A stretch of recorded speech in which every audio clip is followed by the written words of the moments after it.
Morning was இப்போ நம்ம வந்து 117th லெசன் 117th லெசன் அதே கிராமர் செக்ஷன் தான். இப்போ வந்து கரெக்ட் வெர்ப் பண்ணி கரெக்ட் சப்ஜெக்ட். இதில் என்னன்னா 5வது 5th குறிப்பு 5வது குறிப்பு அதில் ஏ அண்ட் பி இருக்குது. இப்போ ஏ மட்டும் பார்ப்போம். இந்த நெக்ஸ்ட் கிளாஸ் லெட்டசி பி. ஏன்னா இந்த சாப்டர் நம்ம விட்டுற முடியாது. அப்புறமா இதோ போட்டிருக்கேன் பாருங்கள், அது முடிச்ச பிறகு இப்போ இது வந்து செகண்டு தேர்டு. ஆமாம், இது செகண்டு தேர்டு இன்னும் ஒன்று போட்டோம்னா சென்டென்ஸ் செக்ஷன் போயிடலாம். சென்டென்ஸ் செக்ஷன் அது ஒரு 3 லெசன் எடுத்துகிட்டு லெட்டர்ஸ் கொட்டும் வெர்பு கன்ஸ்ட்ரக்ஷன், அதாவது விசியில் பிளைன் கொஸ்டின் போகலாம்.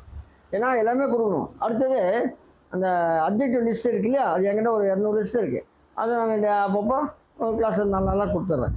Adverb list, objective list, verb list இருக்குது. இந்த வெர்பு லிஸ்ட்டு இது முக்கியம்.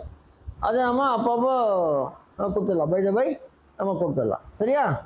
ஏன்னா அதெல்லாம் கொடுத்தா எனக்கு திருப்தியாக இருக்கும். அதெல்லாம் கொடுத்துட்டோன்னு. ஏன்னா இந்த லிஸ்ட்டு நீங்கள் தேட முடியாது. அப்ஜெக்டிவ் எழுதுனா யோசிப்பீங்க. அதனால் அது இருந்தாக்கா உங்களுக்கு நல்லது. அதே மாதிரி அட்வெர்பும் யோசிப்பீங்க. அட்வெர்பு எப்படி எழுதுன்னு அது சென்டென்ஸாக கொடுத்தோம்னா நல்லாயிருக்கும். ஓகேவா?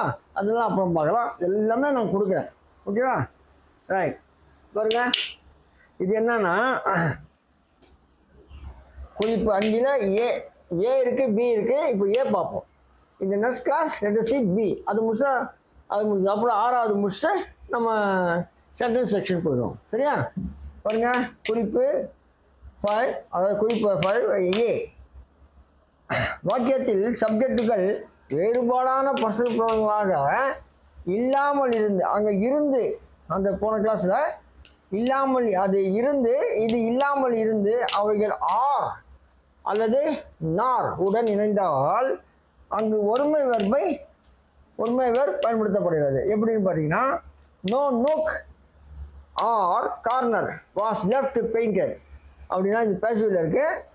மூளையும் முடுக்கும் வண்ணம் பூசப்படாமல் விடப்படவில்லை. அதாவது எல்லாமே வண்ணம் பூசிட்டாங்க. மூளையை முடுக்கும் வண்ணம் பூசிட்டாங்கன்னு அர்த்தம்.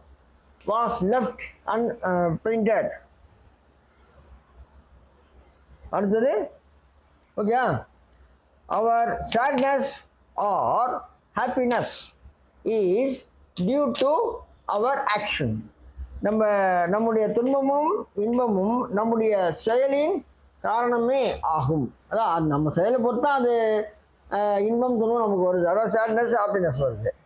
அடுத்தது either my horse or my dog has been killed அப்படின்னா அவனுடைய குதிரையோ அவனுடைய தான் இசு போடணும். அது கவனிக்கவே இல்லை. அந்த பெட்டின் சாக்டிஸ் ஒன்றும் இல்லை. இசு போட்ட மை போட்ட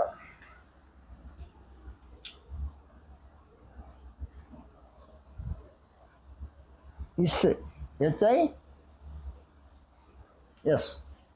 either is horse or my dog has been killed. என்னுடைய அவனுடைய குதிரை, அவனுக்கு குதிரை வச்சிருக்கான், அவனுடைய குதிரையோ அல்லது என்னுடைய நாயோ கொல்லப்பட்டு இருக்கிறது என்ன அர்த்தம். ஹாஸ் பீன் கில்டு இங்கே வந்து பாசிட்டிவ் வரும். நெய்தரு நாருக்கு தான் நெகட்டிவ் வரும். எய்தர் ஆருக்கு பாசிட்டிவ் மீனிங் வரும், நெய்தர் நாருக்கு நெகட்டிவ் மீனிங் வரும். ஓகே, சரி. அடுத்து பாருங்க, எப்படி either is horse or my dog has been killed. அவனுடைய குதிரையோ அல்லது என்னுடைய நாயோ கொல்லப்பட்டு இருக்கிறது. இதுவும் பேசிவ் வாய்ஸில் இருக்கு. நெக்ஸ்ட், நெய்தர் கெயின் நார் லாஸ் ஹாஸ் அஃபெக்டட் ஹிம். இது ப்ரெசன்ட் பர்ஃபெக்ட் நெகட்டிவ். ஸோ லாபமோ நஷ்டமோ அவனை பாதித்திருக்கவில்லை, அதாவது அவன் பாதிக்கப்படலை. அடுத்தது, நெய்தர் மூர்த்தி நார் பாபு கோஸ் டு சினிமா. எப்படி? நெய்தர் மூர்த்தி, இது நெகட்டிவ். நெய்தர் மூர்த்தி நார் பாபு கோஸ் டு சினிமா. மூர்த்தியோ அல்லது பாபுவோ சினிமாவிற்கு போகலை, அதாவது போவதில்லை, போகலைன்னு அர்த்தம் அவங்க. ஓகேவா? அடுத்து பார்த்தீங்கன்னா, மை பிஸ்னஸ், எப்படி? My business is neither gain நார் லாஸ். என் தொழில், அதாவது என்னுடைய தொழில் லாபமோ அல்லது நஷ்டமோ இல்லைன்னு அர்த்தம். இது போட்டிருக்கிற விதம் வந்து என் தொழில் லாபமோ நஷ்டமோ இல்லை, அதாவது லாபமோ நஷ்டமோ எனக்கு இல்லைன்னு நம்ம சொல்கிறோம். ஸோ அவ்வளோதான். அடுத்தது பி பார்க்கணும். இதுலேயே அஞ்சாவதுலேயே B. A we have completed now.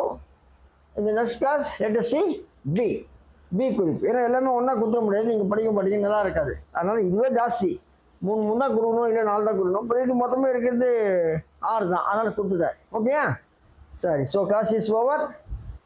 நீங்கள் ஷேர் பண்ணுங்கள், லைக் பண்ணுங்கள், சப்ஸ்கிரைப் பண்ணுங்கள். தேங்க்யூ.